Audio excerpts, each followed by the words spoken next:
Republican Senator Joni Ernst. Without getting into the nomination battle, it's assumed, I guess, Senator, and it's very good to have you, that she will get in there one way or the other.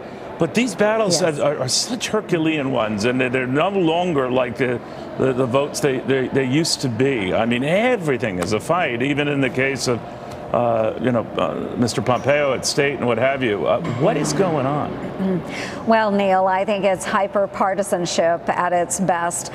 We know that a number of these nominees, especially Ms. Haspel, is eminently qualified. And so I do think that we will take up her nomination. We'll continue to take up other nominations in the future. We'll continue to see the pushback coming from our colleagues across the aisle.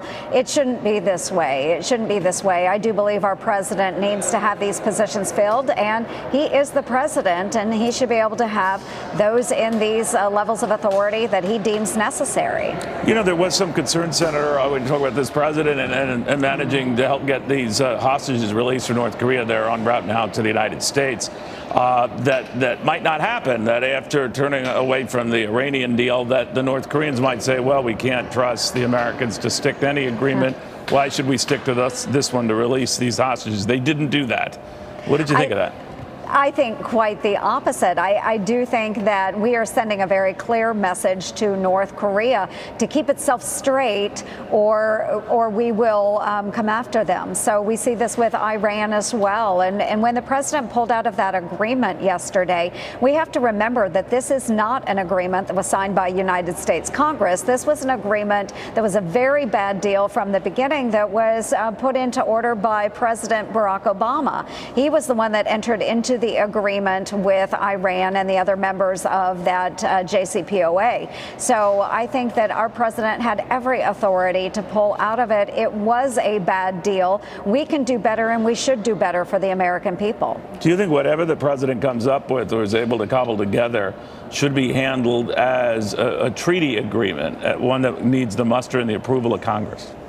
Well, I think it would be wise to do that, to get buy-in from Congress. I think that Iran is a near-peer adversary. It is an enabler for Hezbollah and Hamas and other terrorist organizations. So I think we need to take a very serious look at any agreement that's drawn up, and hopefully he does that with the authority of Congress. Very quickly, Senator, John McCain, your colleague, is making some waves of late as he deals with brain cancer and everything else, and he has talked about even his funeral arrangements down to not wanting to invite President Trump. What did you think of that?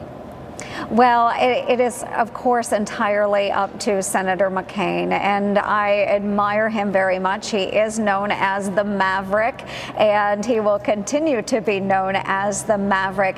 But I do appreciate the great service that he has given to our country, not just during his time in the service, armed services, but also as a senator. Of course, we didn't agree on absolutely every policy position, but certainly as a member of our Armed Services Committee and as the chair of that committee, he was fighting every day for our men and women in uniform. I admire him greatly. I know he is struggling right now, and I just want to wish him the best. So you feel he's free to invite who he wants and doesn't want at his funeral? Absolutely, of course. Okay. Again, it's his arrangements, and he may do so at his own pleasure. All right, Senator, thank you very, very much. Very good seeing you. Thank you. Senator Thanks, Joni Neil. Ernst.